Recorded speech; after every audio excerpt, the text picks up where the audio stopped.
you really hate Sean Combs. Why would they be thinking that? Because of the things that you post on Instagram, Look at this. And let's stop for a second and do say that I hated him enough to hire his kids. And we've never done anything to each other. So it's just competitive energy and things that you say about other artists while you're in hip-hop culture. Dealing with Combs Enterprise, they come in and they work and they don't get paid. Oh yeah. Oh, we're gonna build up to it real quick. Yeah, so he was able to sell that footage to whomever he chose. The question is, how did anybody know about it? Like, that's the thing. Like, that's the part that, it's so funny because people they get so excited. But when you've got a lawyer like Mark Agnifilo, who is orchestrating your possible surrender, because as you heard him say in the beginning of the documentary, he was very clear. It's almost the middle of September and there's no indictment. As you heard Diddy say, I've been an exemplary client like you've asked. You said I've been an excellent client. I came here. I did everything you asked me to do. Mm-hmm. That's what they're literally having this conversation. Yeah, in that conversation, Diddy was worried about the outlook of the public versus the victim. The outlook of the public? Oh, he was worried a lot more than that. You don't think? He literally sat there and said, we need comms. He's sitting there talking like an evil dictator. We need comms. We need a way into this conversation. We're losing, he said. We're losing. Losing what? What are you losing? But the key words that he said that were so important were, we need to be able to be speaking to the potential jurors. He said, you might only be the guy that watches CNN, but there's 9 billion people in the world and 7 billion of them are on Instagram or TikTok. We need to have control of that. He said, we need to know how these potential jurors are thinking. Problem with it, it was done too well. It left out too many things. So can you speak on Curtis Jackson? 50 Cent said that this is the first one. He said that there's hundreds of hours of more footage. I'm sure there was hundreds of hours of shit that was confiscated from all of Diddy's homes in that HSI raid that never made it to the trial. I wonder where it made it to. If you're like me, you noticed who was missing from 50 Cent's documentary. We all did. The film broke records, but Jaguar Wright says it broke a promise too. She claims the real list of accomplices, Beyonce, Naomi Campbell, Demi Moore, J-Lo, Ellen, and Oprah, was scrubbed from the final cut to protect Netflix's investors. And the worst part? Jaguar says 50 Cent helped make it happen. Here's the list they didn't want you to see. And the proof is coming. Melissa Ford just did an interview talking about how Hype Williams brought her out. Now, mind you, she's a video vixen, and it seems like the girls that used to be part of the music videos have stories to tell. They should. They're all sex workers. Yeah. And if they weren't, they felt like it when they went home. Said every room in Diddy's mansions were wired with cameras. And he had some of the footage, he had some of the pictures, and he displayed those in the lawsuit that came out. And this was used for blackmail material. They'd bring in these people. A lot of these people were also aspiring young artists in the music industry. And then these parties were sponsored by Motown Records CEO, Universal Records CEO. This goes all the way to the top. And so you get these people in compromising situations. The drinks were laced. The videotapes were hot. And then at the end of the day, you wake up the next morning, what did I do? And then they have compromising material on you. And then they can guide your career. They could kill your career, but they got you. And it wasn't just people in the music business. As you said, there were athletes, there were celebrities, there were politicians, people from the royal family. And we were also told by the former bodyguard that Diddy was an FBI informant. The first name Jaguar Wright is targeting is Beyonce, and she's been under scrutiny for years. According to Jaguar, she's been warning people about Queen Bey long before 50 Cent's recent documentary exposed several censored names. Claiming Beyonce wasn't just a bystander at Jay-Z and Diddy's parties, she played a role. Sources allege she was present while controversial actions unfolded, helping cover up what happened and even benefiting from the fallout. Since marrying Jay-Z, Beyonce's career has soared, winning Grammys and accolades. But the documentary sheds new light on the hidden stories that were long kept behind the scenes. Beyonce, just as evil in your opinion? Has she done things you know of? Is it more Jay-Z in your mind? What is the... I know a lot of things that shameless hat has done, but her greatest sin is vanity. And I'm going to say this about you now, baby. Everybody who knows you are dumb as a sack of hair. Truth is, if it wasn't for your singing and your dancing, you would have never been anything more than a shampoo girl in your mother's shop. You ain't got the common sense of a damn dog. But that's what not criminal. Huh? It's not criminal. Is there? No. I'm going to get you there. Oh, I see. She's just too dumb to know what she's in for. No, she's just dumb enough to be down with whatever's going on. Okay. She's probably one of the most least empathetic people I've ever met in my life. Jaguar went public exposing Beyonce and Jay-Z on national TV during her appearance on Piers Morgan, revealing the hidden stories they tried to keep quiet. While they sent a cease and desist to Piers, they never filed a defamation lawsuit, likely knowing that taking legal action could bring everything Jaguar has into the spotlight. One user on X pointed out, "Funny how nobody's gone after Jaguar, right? Even though she's been speaking out about these A-list figures for years. No lawsuits, no NDAs, no real consequences." Exposures. You make yourself vulnerable to all kinds of attacks, seen and unseen. What happened to my friend? When he passed away, there was $250,000 on my head and $150,000 on his. But what if I had decided to go back with my head held low and said, "Sean, I'm willing to play the game," and then found a way to get inside of him and move him around? Think about platforms. The reality of the modern world is that pretty much everyone has a platform as long as they have something to say that other people want to hear. That's why we invited her on to be interviewed. The people making these claims have an audience with or without shows like mine. Well, Jaguar Wright unexpectedly made several serious allegations about Jay-Z and Beyonce during that interview. As I said in the moment, they were not present to respond or defend themselves, but now they have. Their lawyers contacted us to say that those claims were totally false and have no basis in fact, and we've therefore complied with a legal request to cut them from the original interview. Editing interviews is not something we do lightly at a show called Uncensored. But, like the proverbial cries of fire in a crowded theatre, there are legal limits on us too. And we apologise to Jay-Z and Beyonce. Another figure tied to Diddy and controversy is Naomi Campbell, who has been connected to him for the past 20 years. This comes after her previous scrutiny for associations with high-profile figures linked to serious crimes, including Jeffrey Epstein and Ghislaine Maxwell, raising questions about the circles she's moved in. Most people, especially the awful son, wanted me to be in jail, and I'm not saying what my behavior was correct.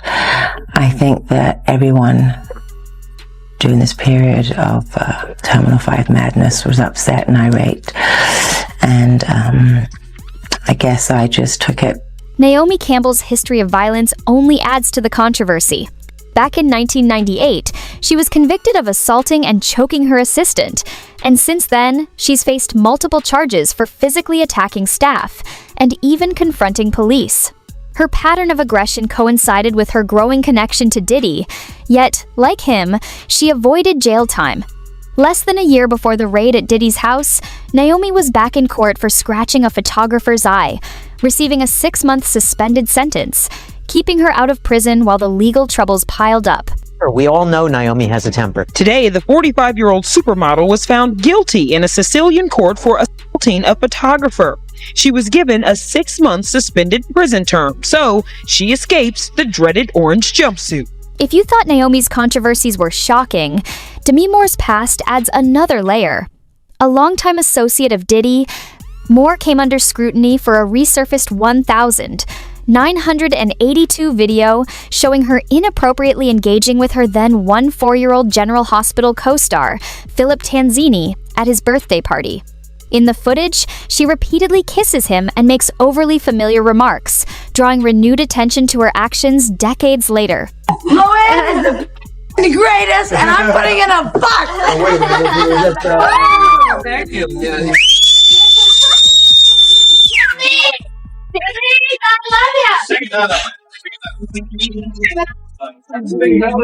Thank you.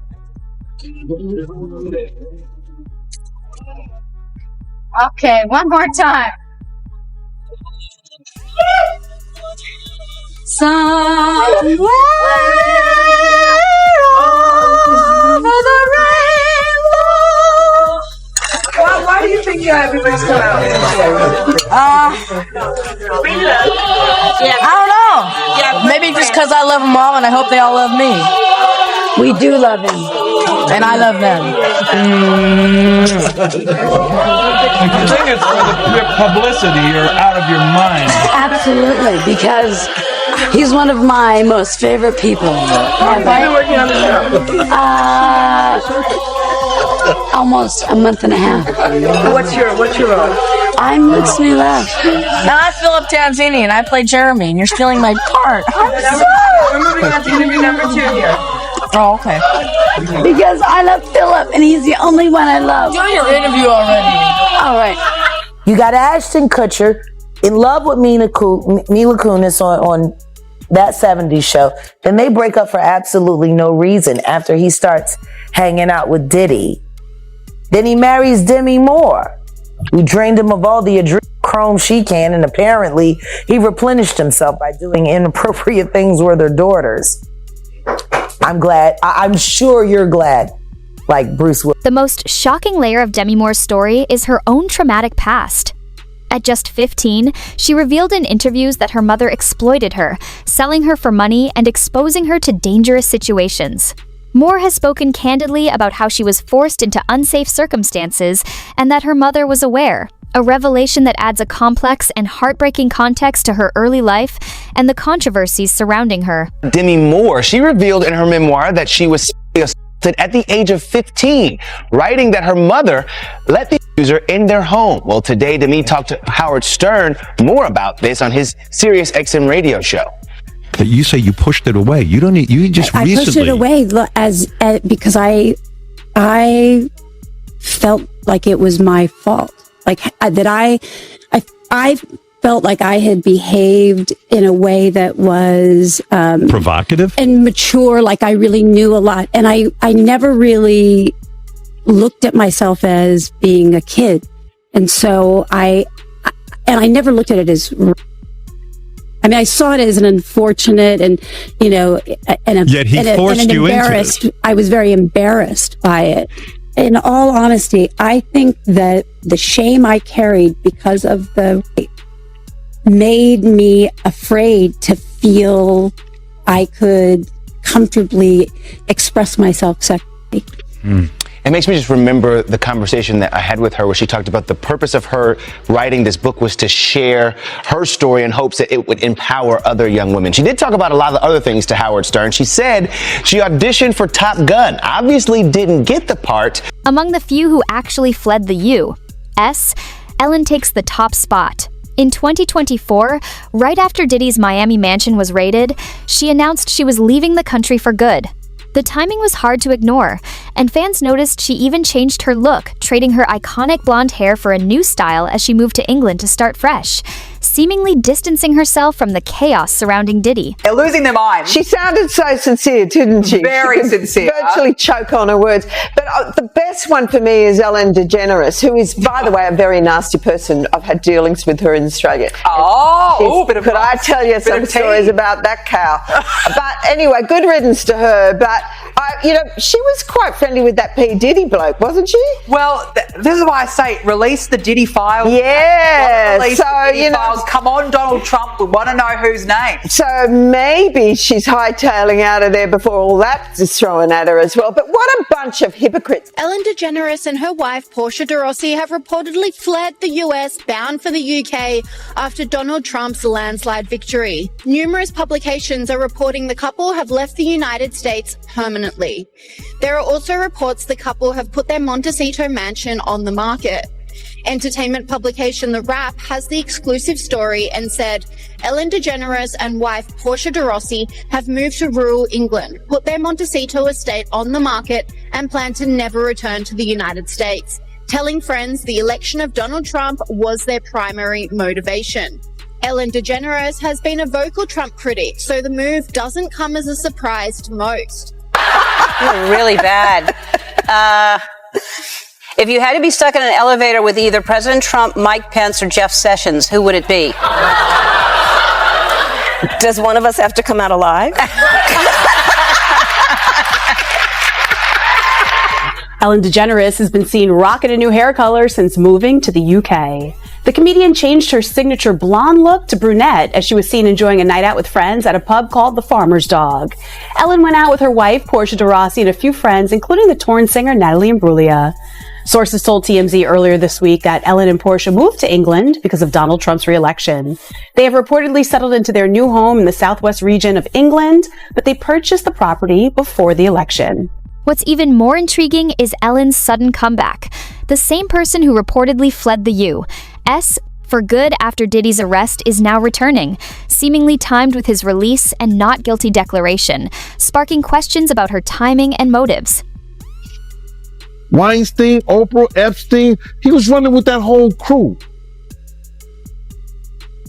They want to know how we're going to do it, how the public is going to take him. Is the public going to let him back in? And the public is not. The public is already canceling him.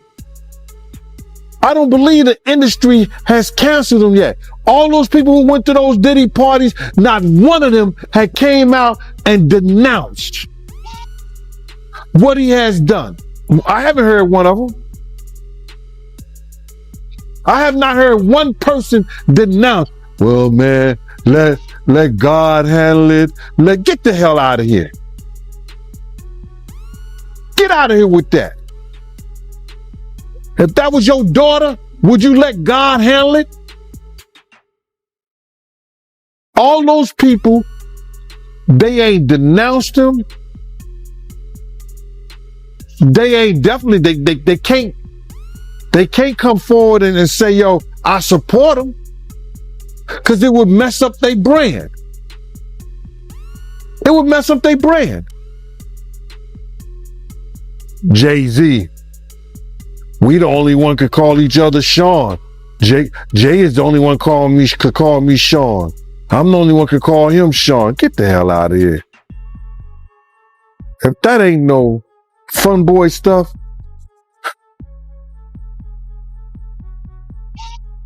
but you ain't had not one person, brother, not one person sit there, denounce what he did, or come forward and say, I support him.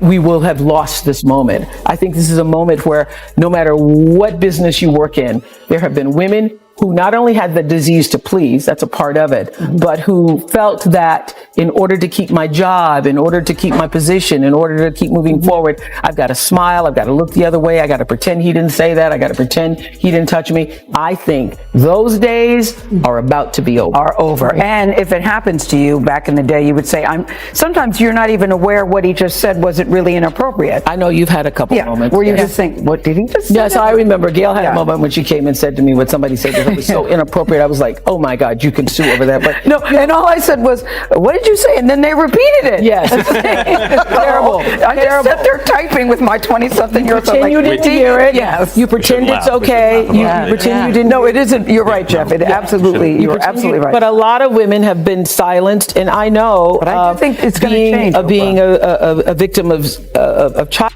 sexual, that when you feel like you cannot be heard, and then other people start speaking out, it makes you feel like, oh, now I can speak out too. Yeah. So, and you've been speaking about it for a while. For years.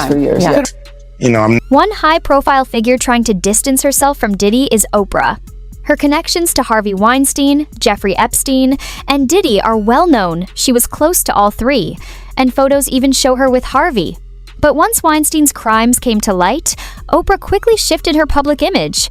acting as if she never had any ties to him. P. Diddy, what do you think is going to happen with all that now? I knew a lot of people who knew Jeffrey Epstein, like a lot. I never met Jeffrey Epstein, thank God. I certainly knew a lot of people who knew him, and like a lot, like more than 10. Jeffrey Epstein was not considered like some far out sinister figure in the world that I lived in. I mean, I'm just being totally honest about this. He was like this kind of interesting guy who had this kind of rotating salon at his house off Fifth Avenue in New York, and there was always the Israeli prime minister and former presidents and like just interesting people, I did not understand what that was about at all. And so when he died, I was like, oh, poor guy, off in prison. And then I got a call from his brother just randomly, and his brother said, he did not commit suicide. Was really shocked by that. And I thought, well, maybe his brother's crazy. So this set off a multi-year journey for me that really changed my views about a lot of different things. And the bottom line is Jeffrey Epstein was, and not only murdered, but he was murdered in the most secure federal lockup in Midtown Manhattan in the country. And so what is that? What is that? Think about that for a minute. 3 days after Oprah publicly supported victims of sexual assault in the wake of numerous allegations against Harvey Weinstein, singer Seal Instagrammed this meme, showing Winfrey kissing the disgraced mogul. It reads, when you have been part of the problem for decades, but suddenly they all think you are the solution. Give me love. Please welcome Seal! The 54-year-old who's appeared on Oprah's show captioned his post, "Oh, I forgot. That's right. You'd heard the rumors, but you had no idea he was actually serially assaulting young starry-eyed actresses. My bad." While Weinstein maintains his innocence, Seal hasn't commented further, and Oprah has not responded. This moment is a really powerful time for everybody to get woke. Fans have come to her defense, pointing out Winfrey is a sexual survivor. They also posted pics of Seal's ex, Heidi Klum, kissing Weinstein too. Is it really a coincidence that Oprah repeatedly shows up connected to figures later involved in abuse scandals, only to publicly condemn their actions afterward? It's hard to ignore the pattern.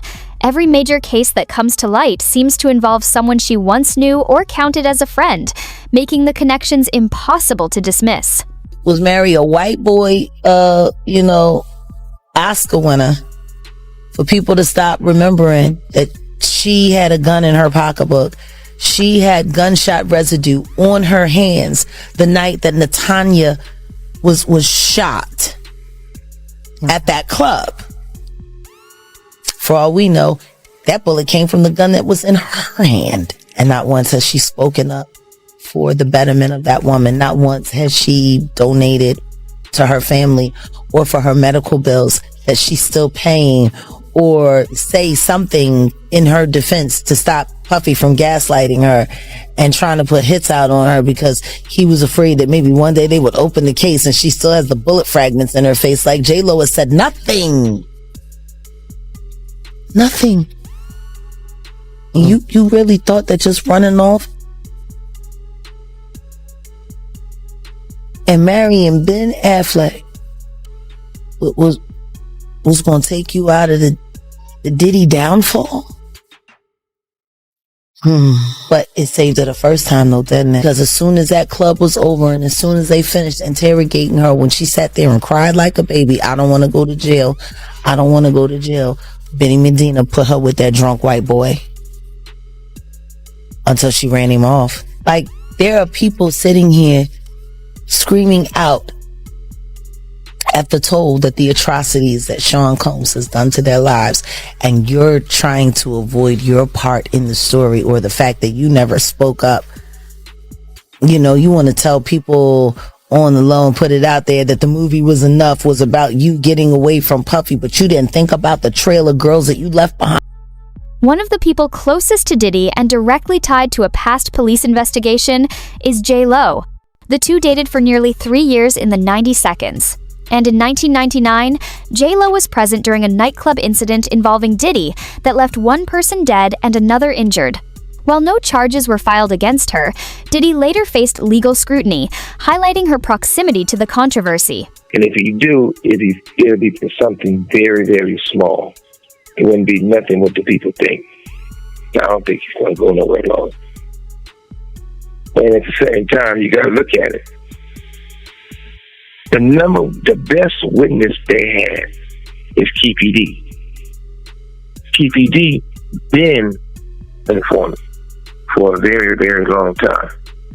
And Keefe D is getting ready to go to trial for the murder of Tupac. Keefe D said it. Everybody else know it. And Keefe D says the money came from Puffy, the Tupac, and myself. So if they really wanted Puffy that bad, Keefe D would have put a deal with them, got on that stand, and broke it down. That'd have been the RICO right there.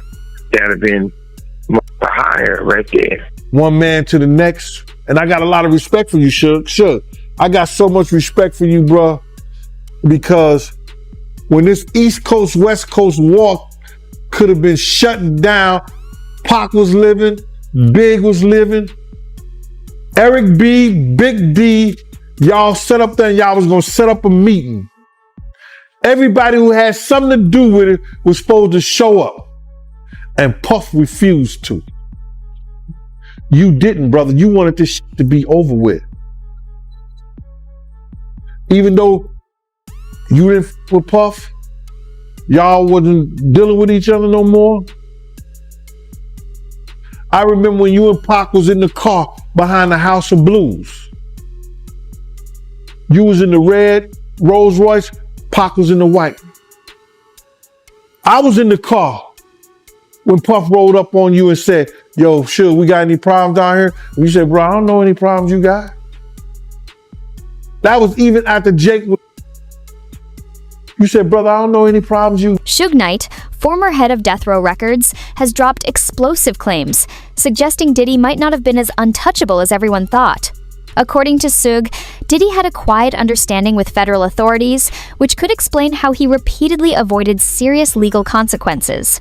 How far could this go? And who will Jaguar expose next? Share your thoughts in the comments, hit that like button, and make sure you're subscribed because the next name she reveals could shake Hollywood like never before.